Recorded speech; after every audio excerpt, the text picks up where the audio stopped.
You know that specific smell of cheap latex and desperation? That's what hit me the moment the elevator doors slid open on the 44th floor. It was a Tuesday, a day usually reserved for code reviews and drinking enough black coffee to kill a draft horse. But today, the open plan office looked like a gender reveal party for a demon. Purple and gold balloons were bobbing against the air vents, tied to the ergonomic chairs with curling ribbon that probably cost more than the intern's hourly wage. I stood there, clutching my travel mug, a beat-up stainless steel thing that had survived 3 mergers and a hostile takeover, and just watched. My team, a group of brilliant, sleep-deprived engineers who could code a sentient AI out of a toaster and some copper wire, looked like hostages in a bank robbery where the robbers were forcing them to do the Macarena. Standing on a makeshift stage made of pallets and fake turf was Tiffany. Tiffany, the CEO's daughter-in-law. She was 32, had an MBA from a university that advertises during daytime court TV shows, and wore a smile that didn't quite reach her eyes because the buttocks had set up a perimeter defense. If you enjoy stories about corporate train wrecks and methodical revenge, go ahead and hit subscribe and give this a like, because what I'm about to tell you is the definition of damming around and finding out, and it really helps the team keep these confessions coming. Linda, Tiffany squealed, her voice hitting a frequency that I'm pretty sure is illegal in the European Union. She waved a perfectly manicured hand at me. You're just in time for the pivot. I walked over, my heels clicking on the polished concrete floor. It was a rhythmic sound. Click-clack, click-clack, the sound of a clock counting down. Oh, they didn't know it yet. The pivot, Tiffany, we're 3 weeks away from the Phase 1 launch. The infrastructure is 90% integrated. You can't pivot a battleship in a bathtub, she laughed. It was a tinkling, condescending sound like ice cubes hitting the bottom of an empty glass. Oh, Linda, you're so analog. We're not building a battleship anymore. We're building a movement. She gestured to the screen behind her. My architectural diagrams, 3 years of my life, thousands of hours of structural logic, the proprietary backbone that was currently holding up the company's entire valuation, were gone. In their place was a slide that just said Synergy 2.0 in a font that looked like it was written in crayon. I've been appointed transformation director, Tiffany announced, beaming at the room. The applause was scattered, terrified, and my first act is to democratize the leadership.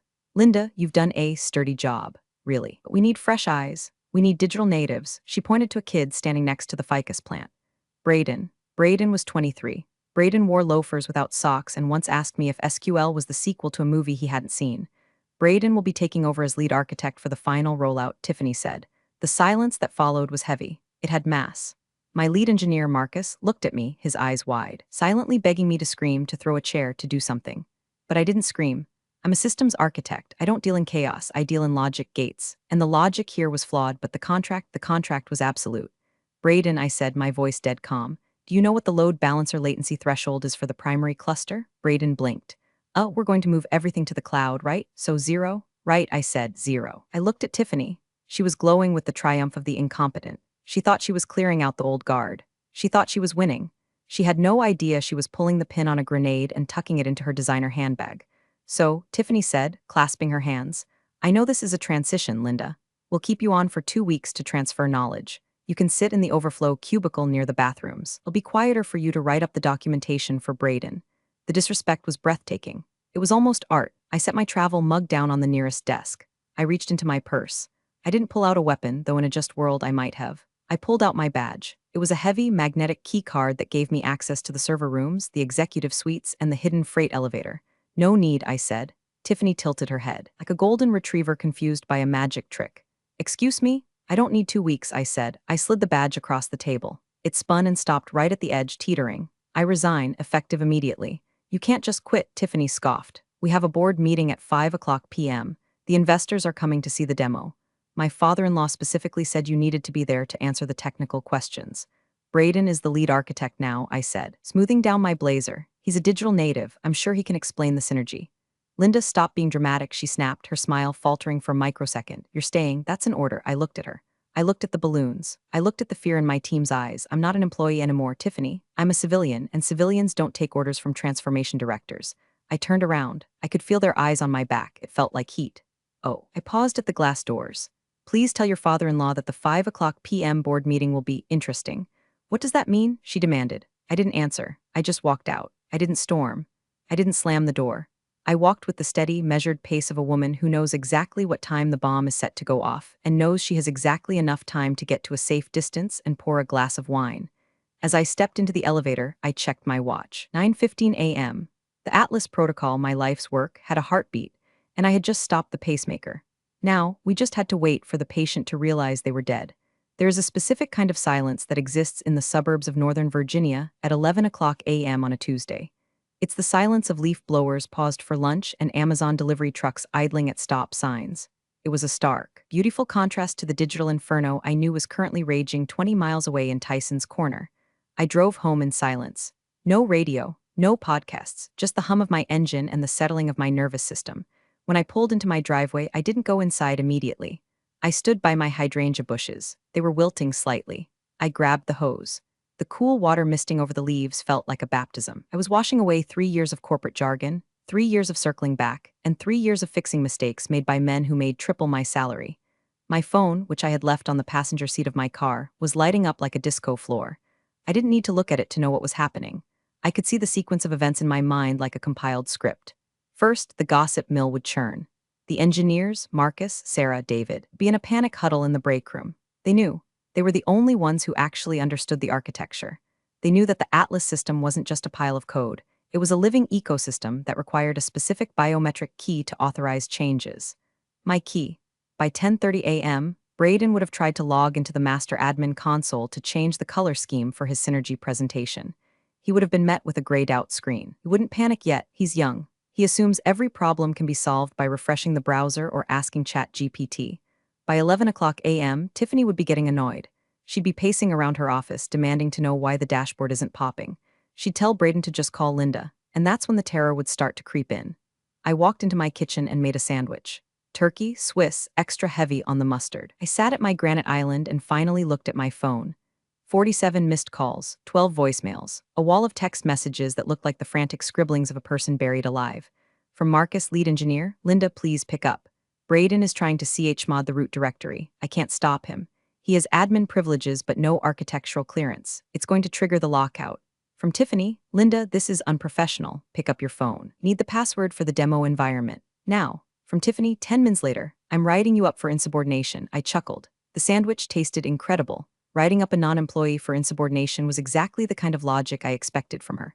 I opened my laptop, my personal MacBook, not the company-issued brick I'd left on the desk, and logged into my private email server. I checked the sent folder. There it was.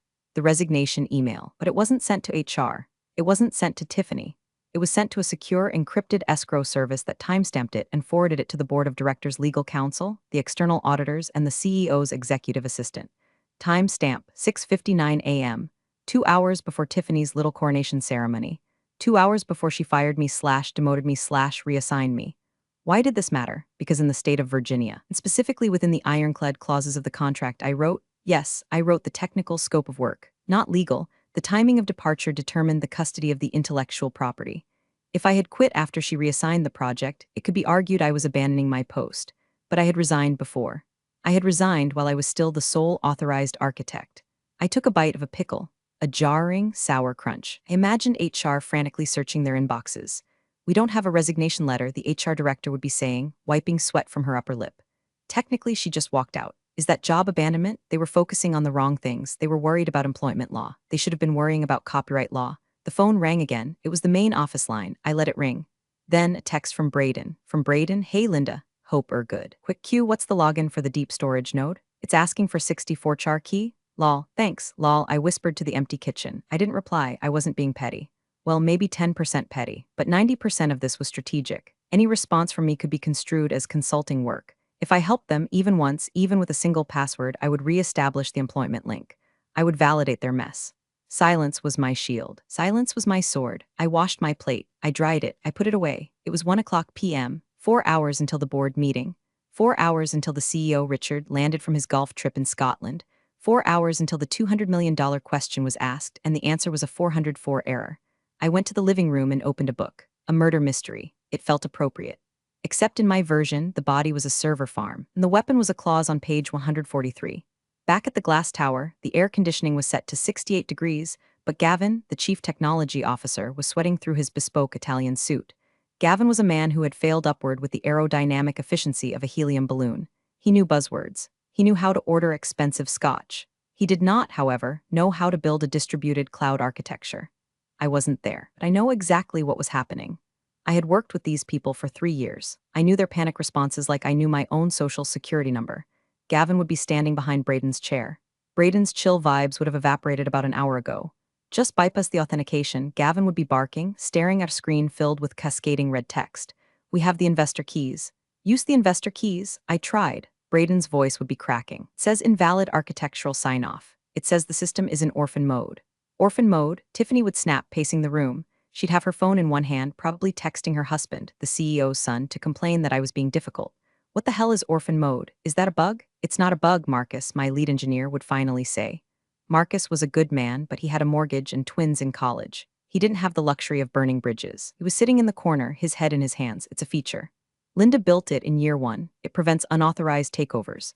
If the primary architect account goes inactive without a formal handover protocol, the system assumes a hostility event. A hostility event? Tiffany laughed, but it was a dry, jagged sound. I didn't attack the server. I just promoted a new lead. It's a staffing change, not a cyber attack. The system doesn't know the difference. Marcus would say quietly. To the kernel, a reassignment without the architect's private key looks exactly like a hacker trying to hijack the core. Well, override it, Tiffany screamed. You're the CTO, Gavin, override her. This is the part I relish most. The moment where titles meet reality. Gavin had the title. He had the salary. He had the corner office. But in the world of systems architecture, authority isn't granted by HR. It's granted by encryption. I can't, Gavin would admit, his voice small. She never transferred root access. We thought we assumed because she was quiet that she was just maintaining the legacy code. She locked us out. Tiffany's eyes went wide. She sabotaged the company? No, Marcus would correct her, and I love him for this even if I never hear him say it. She didn't sabotage anything. The system is protecting itself. It's doing exactly what she programmed it to do. It's waiting for the architect. Call her again, Tiffany shrieked. I did, Gavin said, straight to voicemail. Send a courier to her house. She lives in a gated community, Marcus lied. I don't, but Marcus knows I hate unannounced visitors.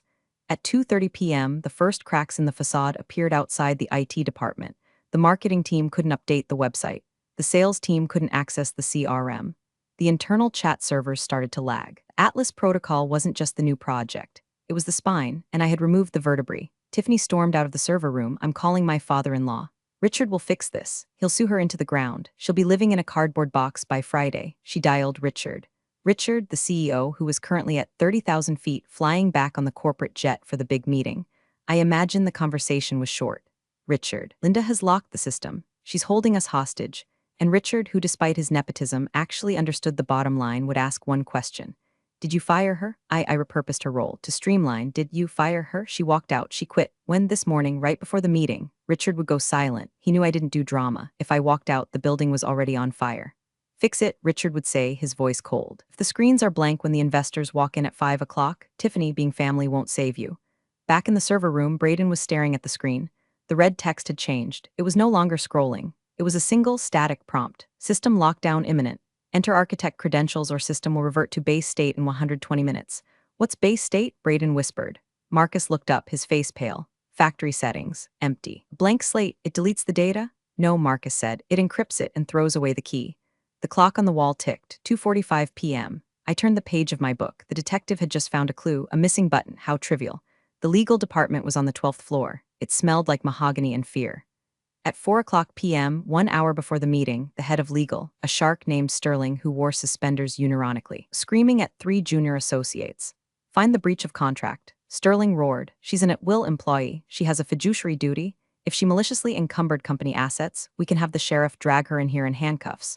They were tearing through my personnel file. They were reading my NDAs. They were looking for the standard boilerplate text that says everything you make belongs to us. But they were looking at the employment contract. They weren't looking at the Project Atlas IP agreement. See, 3 years ago, when the company was bleeding cash and their old system crashed for 3 days straight, they begged me to fix it. I was a consultant then. I wasn't desperate, they were, so I wrote the terms. When they hired me full-time later, they were so relieved to have the system stable, they just attached my original consultancy IP agreement to my employment contract as an addendum. They didn't read it. They just signed it, found it, a junior lawyer shouted. He was holding a document, trembling. Addendum B, the Atlas Development Framework. Read it, Sterling snapped.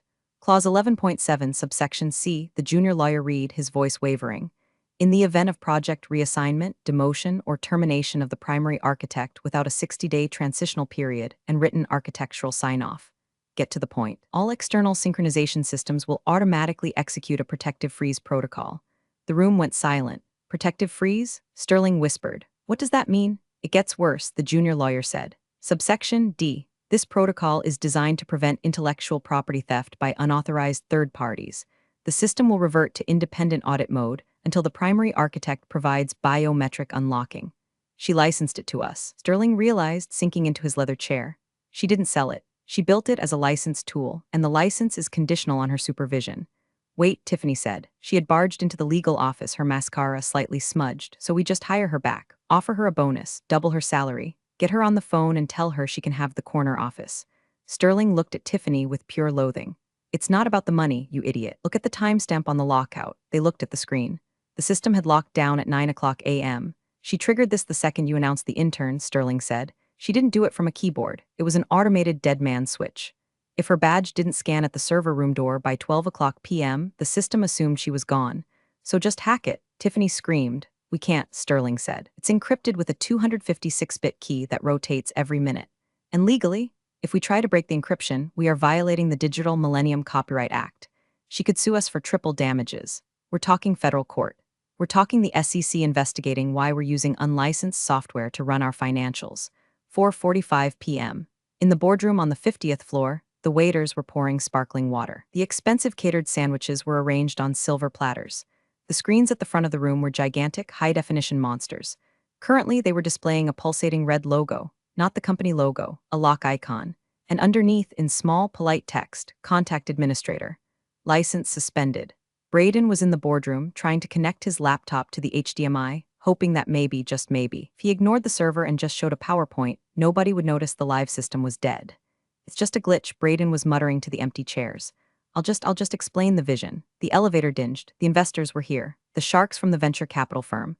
The ones who looked at balance sheets like they were restaurant menus. They walked in, suits sharp, eyes cold. Where's Richard? The lead investor, a man named Mr. Henderson, asked. He's landing, Tiffany said, stepping forward, forcing a smile that looked like a rictus of pain. Welcome, I'm Tiffany, the new transformation director. We have such an exciting pivot to show you today. Mr. Henderson looked at the red screen. He looked at Tiffany. He looked at Braden, who was visibly vibrating. Why does the screen say license suspended? Henderson asked. Oh, that, Tiffany laughed. Technical hiccup. Software update. You know how technology is? I do know how technology is, Henderson said dryly. And I know that usually means you didn't pay the bill. We paid. Tiffany said, we own it. Actually, a voice came from the doorway. It wasn't me. It was Sterling, the lawyer. He looked defeated. We need to reschedule, Sterling said. We have a compliance issue regarding the architecture. Where is Linda? Henderson asked. He knew my name. I had briefed him 3 months ago. He liked me because I didn't use buzzwords. Linda is no longer with the organization, Tiffany said quickly. Henderson's eyes narrowed. He looked at the locked screen. He connected the dots instantly. You fired the architect, Henderson said, and she took the keys. She can't do that, Tiffany insisted. If she's smart, Henderson said, sitting down and crossing his legs, she already did. And if she's the one who built this, I'm betting she's smart. He looked at his watch. I'll wait for Richard. This should be entertaining. The doors to the boardroom flew open with enough force to rattle the windows. Richard, the CEO, strode in. He was wearing a windbreaker from St. Andrews and a look that could peel paint off a wall. He had clearly run from the tarmac to the car to the elevator. What? Richard hissed. Is happening? The room was silent. The investors were watching with the detached amusement of Romans at the Colosseum. Tiffany was standing near the whiteboard, looking small. Braden was practically merging with the drywall. Richard, Tiffany started, her voice shrill. It's sabotage. Linda planted a virus. She locked us out right before the demo to humiliate us. Richard didn't look at her. He looked at the red screen. License suspended. He turned to Sterling. Is it true? Did she sabotage us? Sterling cleared his throat. He held up a file folder. Technically, sir, no. The system reverted to its default legal state. Linda's personal consultancy owns the root architecture. We had a license to use it as long as she was the supervising officer. When her employment terminated without a transition agreement, the license expired. Instantly, but she quit. Tiffany yelled. She walked out on us. Actually, Sterling said, opening the folder. My team just found this. It was delivered to my inbox via secured escrow at 6:59 a.m. this morning. It placed a single piece of paper on the mahogany table. Her resignation letter, Sterling said, dated and timestamped 2 hours before you announced the reorganization. Richard picked up the paper. His hands were shaking slightly. She didn't walk out in a huff, Richard whispered, reading the text. She resigned because she knew you were going to replace her. I didn't tell her, Tiffany protested. It was a surprise. Linda doesn't like surprises, Richard said. Linda hears everything. He looked at the timestamp. Then he looked at his daughter-in-law. You tried to big league her, Richard said, his voice dropping to a dangerous whisper. You tried to take a 3-year project, a project worth $200 million to this firm and hand it to? He gestured vaguely at Braden, to an intern who isn't wearing socks. I was disrupting the paradigm. Tiffany cried. You disrupted our liquidity, Richard roared. He slammed his hand on the table. The water glasses jumped. Mr. Henderson, the investor, cleared his throat. Richard, am I to understand that the proprietary tech we are supposed to be investing in is not actually owned by this company? Richard turned to the investors. The color drained from his face. It's a complex IP structure. We can resolve it. We just need to get Linda back to the table. And where is she? Henderson asked. She's unavailable, Richard said. She's at home. Tiffany sneered, probably laughing at us. No, Henderson said, looking at his phone. He held it up. She's not at home. On Henderson's phone screen was a LinkedIn notification, a press release. Apex Systems welcomes new chief systems strategist. There was a photo. It was me. A professional headshot I had taken 2 years ago. I looked calm, competent. Apex, Richard choked out. Our competitor? Read the subheadline, Henderson said. Richard leaned in. Apex Systems secures exclusive licensing rights to the next-generation Titan infrastructure, formerly known as Atlas, architected by Linda R. Connors. The room went dead silent. The only sound was the hum of the projector fan, still displaying the red lock icon. She sold it, Sterling whispered. She resigned. The license reverted to her, and she sold it to Apex. In what, 6 hours? She didn't sell it in 6 hours, Richard said, collapsing into a chair. She's been planning this. She knew Tiffany was coming for her. She had the deal ready. He looked at Tiffany. The look wasn't anger anymore, it was disgust. You didn't just lose us the project, Richard said. You handed our entire infrastructure to our biggest rival. You armed the enemy. Tiffany started to cry. But family? Get out, Richard said. Dad, get out. Tiffany ran out of the room. Braden followed her, clutching his laptop like a life raft. Richard looked at the investors. Gentlemen, I assume the check is not coming today. Henderson stood up. He buttoned his jacket. Richard, the check isn't coming at all. We invest in stability. And frankly, we're going to call Apex. It sounds like they have a hell of a new system coming online. They walked out. Richard was left alone in the boardroom with Sterling and the red screen. License suspended. And 20 miles away, I turned the page of my book. The detective had solved the murder. It was the butler, but he made it look like an accident. The next morning, the office was a ghost town. The balloons were gone. The Synergy banner was in the trash. I wasn't there to see it, but I heard about it. My phone was finally silent. I had blocked every number associated with the company except for one, Richard's personal cell. I knew he would call. He had to. At 10 o'clock a.m., my phone buzzed. Richard, CEO. I let it ring 3 times, then I picked up. Hello, Richard, Linda. His voice sounded like he had aged 10 years in 12 hours. We need to talk. I'm afraid I'm under a strict NDA with my new employer, I said pleasantly. I can't discuss proprietary technology. Proprietary? He let out a strangled laugh. Linda, you gutted us. The servers are bricks. The sales team is using Excel spreadsheets on their personal laptops. We're bleeding out. That sounds like a transformation, I said. Isn't that what Tiffany wanted? Tiffany is gone, Richard said. I fired her this morning. Braden too. Gavin is on probation. It's a bloodbath, Linda. Are you happy? Happiness isn't a metric I track, Richard. I track efficiency. And Tiffany was inefficient. Linda, please, come back. We'll match Apex's offer. We'll double it. We'll give you equity. Just unlock the system. I can't, I said. And this is the part you need to understand, Richard. I didn't lock it to be mean. I locked it because I legally had to. Once I resigned, I was no longer an authorized agent of the company. If I had left the system open, I would have been liable for any data breaches. I protected you by locking it. Bullshit, Richard snapped. You protected yourself. You took the IP. Read the contract, Richard. Clause 11.7. The Atlas framework was licensed non-exclusively to the company, contingent on my employment. It's the same clause I used when I worked as an outside consultant. Your legal team never asked me to remove it when I went full-time. They were too busy checking my background for felonies. There was a long silence on the line. I could hear him breathing. I could hear the sound of a company dying. Apex, Richard said. How long have you been talking to them? Since the day Tiffany asked me to print out my code so she could read it on the plane, I said. That was 3 months ago. I knew then, someone who asks to print code isn't trying to understand it. They're trying to weigh it. They're looking for a reason to replace the expensive architect with a cheap mechanic, so you set the trap. I built a safety net, Richard. You're the one who pushed me off the ledge. You can't be mad that I didn't hit the ground. We're going to sue, Richard said, but there was no fire in it. We'll claim corporate espionage. Bad faith. Go ahead, I said. My resignation is time-stamped. My IP ownership is registered. And Apex has a legal team that makes Sterling look like a traffic court defender. Do you really want to spend the next 5 years in discovery, explaining to your shareholders why you let your daughter-in-law play CEO with the company's crown jewels? Richard sighed. It was a heavy, defeated sound. What do you want, Linda? I don't want anything, I said. I already have what I want. A job where the CTO knows what a load balancer is. A salary that reflects my value. And a boss who doesn't hire family members to fix things that aren't broken. You're cold, Richard said. I'm an architect, I replied. Structures don't care about feelings, they care about physics. If you remove the load-bearing wall, the roof collapses. I was the wall, Richard. You grabbed the sledgehammer. I hung up. I poured myself another cup of coffee. It was good coffee, not the sludge from the office break room. I had one more loose end to tie up. I opened my laptop.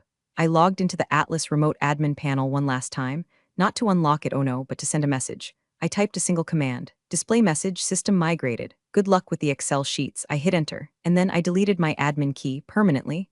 The bridge wasn't just burned. I had nuked the river. The fallout was swift, brutal, and public. In the tech world, secrets don't stay secret for long, especially when they involve a $200 million deal evaporating into thin air. By Wednesday afternoon, the industry blogs picked it up. TechCrunch ran the headline, "The Billion-Dollar Blunder, How Nepotism Sank a Virginia Tech Giant." They didn't name me explicitly in the negative press, which was nice. I was just the senior architect. Tiffany, however, was named. There were pictures of her Synergy presentation. Someone leaked the slide with the crayon font. It became a meme within hours. Synergy 2.0 became shorthand for "I have no idea what I'm doing." My old company's stock dipped 12% by Thursday. The investors who walked out, Henderson's firm, publicly announced they were reevaluating their portfolio in the sector. That's corporate speak for we wouldn't touch that company with a 10-foot pole wrapped in hazmat tape. Meanwhile, at Apex Systems, my welcome was warmer. I walked into the Apex headquarters on Friday. It was everything my old office wasn't. Quiet, focused, the engineers looked well-rested. The CEO of Apex, a woman named Alina who had actually written code in the 90s, met me in the lobby. "Linda," she said, shaking my hand firmly. "Welcome aboard, and thank you for the gift. The infrastructure is solid," I said. "It just needs a new home." "Oh, I don't mean the code," Alina smiled. "I mean the market share. We've picked up 3 of your old firm's biggest clients since Tuesday. They called us screaming, said their systems were down and they couldn't get a straight answer from anyone over there. They asked if we had a solution." "And what did you tell them?" "We told them we just hired the woman who built the solution," Alina said. "They signed 5-year contracts immediately." We walked to my new office. It had a window. Real view, not just a view of the adjacent parking garage. "By the way," Alina said, handing me a tablet. "Legal wanted you to see this, just to put your mind at ease." It was a letter from my old firm's lawyers, a cease and desist. "Don't worry," Alina said, seeing my expression. "Look at the reply our general counsel sent." I scrolled down. The reply was one sentence. "Dear Sterling, please refer to the attached timestamped resignation and IP Addendum B. If you proceed with litigation, we will be forced to subpoena the internal communications regarding the qualifications of the transformation director. Govern yourselves accordingly." "They dropped it," Alina said. "Withdrawn as of this morning." I sat in my new chair. It was comfortable. "The system they have," I asked. "The old one, is it truly dead?" "They're trying to rebuild it from the backups," Alina said. "But without the architectural key, the data is unstructured. It's like trying to assemble a puzzle in the dark and all the pieces are blank. They'll be operational again in maybe 6 months. But by then we'll have the market. 6 months. In tech, 6 months is a geologic era. They brought it on themselves," Alina said, leaning against the doorframe. "You don't fire the pilot in midair because you want your niece to fly the plane." "No," I agreed, "you don't." I turned on my new computer. It booted up instantly. No red screens. No locks, just a clean, open terminal waiting for commands. I cracked my knuckles. "Ready to work?" Alina asked. "I've been ready for 3 days," I said. "Let's build something they can't steal." 2 weeks later, the dust hadn't settled. It had turned into mud. I was at the grocery store buying organic kale because I could afford it now without wincing when I ran into Marcus, my old lead engineer. He looked better. He wasn't wearing a tie. "Linda," he said, almost dropping his basket. "Jesus, I feel like I'm seeing a ghost." "Hello, Marcus, how is the transition going?" He laughed. "I quit on Monday. Apex made me an offer. I start next week. Did you know about that?" "I might have mentioned your name to Alina," I admitted. "I need a lead engineer who knows how to handle a crisis." "Thank you," he said earnestly. "Seriously. It's like a morgue over there, Linda. Richard is walking around like a zombie. The board is talking about a vote of no confidence." "And Tiffany?" I asked. I couldn't help myself. "Oh, that's the best part," Marcus grinned. "She's not just fired. She's socially radioactive. You know the charity gala next month, the one she's been planning all year? The board removed her as chair. Said it was bad optics to have her representing the company." Ouch. "And her husband, the CEO's son, he moved into a hotel. Rumor is he's furious she cost him his inheritance." It was petty, I know. But hearing that gave me a warm, fuzzy feeling. It wasn't just business anymore, it was karma. "They tried to unlock the servers with a brute force attack last week," Marcus whispered, leaning in over the kale. "Gavin's idea. It triggered the final failsafe." "The data wipe?" I asked. "Yep. All the historical logs. Gone. Poof. They're running the entire billing department off paper receipts from 2019. Marcus shook his head. "They keep asking if anyone knows your password. Richard actually asked me if I thought you'd used your dog's name." "I don't have a dog," I said. "I know, I told him that." He looked like he was going to cry. When I got home, there was one final voicemail on my blocked list. It had slipped through because it came from a number I didn't recognize. a prepaid burner phone. Maybe it was Tiffany, her voice was slurred. Wine, definitely wine. Linda, it's Tiffany. Look, I know we got off on the wrong foot, but you have to help me. Richard cut me off. Todd is threatening divorce. Everyone is laughing at me, Linda. They're making memes. Me, a meme. Just give me the code, please. I'll tell them I found it. I'll tell them I hacked it. Just let me have this win, please. I'm begging you. The message ended with a sob. I stared at the phone. Younger version of me might have felt pity. A younger version of me might have thought she's learned her lesson. But I wasn't young. I was 45. I was tired, and I remembered the balloons. I remembered the overflow cubicle near the bathrooms. I remembered the arrogance of a woman who thought my expertise was an accessory she could just try on. I didn't delete the message. I saved it. I saved it right next to the timestamped resignation letter. Evidence, just in case. And I blocked the number. There are no codes for undoing stupidity. There is no patch for arrogance. You have to crash and you have to burn. The final scene of this tragedy played out in a room I wasn't even in. It was 6 p.m. on a Friday. Richard sat in his office. My old office was visible through the glass partition. It was dark. The desk was empty. The chair, my ergonomic chair that I had fought for 3 years to get budget approval for, was pushed in neatly. I know this because Marcus told me. He had gone back to pick up his personal effects. He said Richard was just sitting there, staring at my empty desk. On his own desk was the quarterly report. It was a disaster. Revenue down 40%. Client retention down 60%. Legal fees up 300%. The Atlas project was dead. They had officially scrapped it that morning. They were going to buy a generic, off-the-shelf software solution from Oracle. It would cost them 10 times as much and do half the work. It was a defeat so total it was almost elegant. Richard looked up as Marcus walked past. She planned it, Richard said, his voice hollow. She planned it all. No, sir, Marcus said, pausing at the door with his box of belongings. She didn't plan to destroy you. She planned to survive you. You just happened to be standing in the way. Richard didn't answer. Just looked back at the empty chair. As for me, I was sitting on my patio. The sun was setting over Virginia, turning the sky a bruised purple. I had a glass of expensive Cabernet in one hand. On the table, my iPad was propped up. I wasn't looking at code. I wasn't looking at architectural diagrams. I was watching a compilation of Danny DeVito eating hard-boiled eggs on Always Sunny. I don't know why, it just made me laugh. It was absurd. It was chaotic. It was the exact opposite of the structured, rigid world I lived in. I took a sip of wine. 3 years they called me quiet. 3 years they called me reliable, which is corporate speak for taken for granted. They thought because I didn't shout, I didn't bite. They thought because I was a middle-aged woman in a cardigan, I was part of the furniture. They forgot that the architect knows where the load-bearing walls are. They forgot that the person who builds the house knows exactly how to bring it down. I tapped the screen. Danny DeVito offered someone an egg in this trying time. I smiled. No thanks, Danny, I whispered. I'm full. My phone buzzed. A notification from Apex. A new project invite. Project Titan, lead architect L. Connors. I picked up the phone. I accepted the invite. I drank my wine. We're all healed. Funny how the people who contribute the least always feel entitled to the most. They thought Linda would just walk away quietly, but some systems aren't built to be stolen. You can't strip years of work from someone and expect no consequences, especially when you never understood how the machine runs. The daughter-in-law wanted a title. Linda built the foundation, and when it all collapsed, she didn't even have to raise her voice. Thanks for watching. Folks, see you in the next one.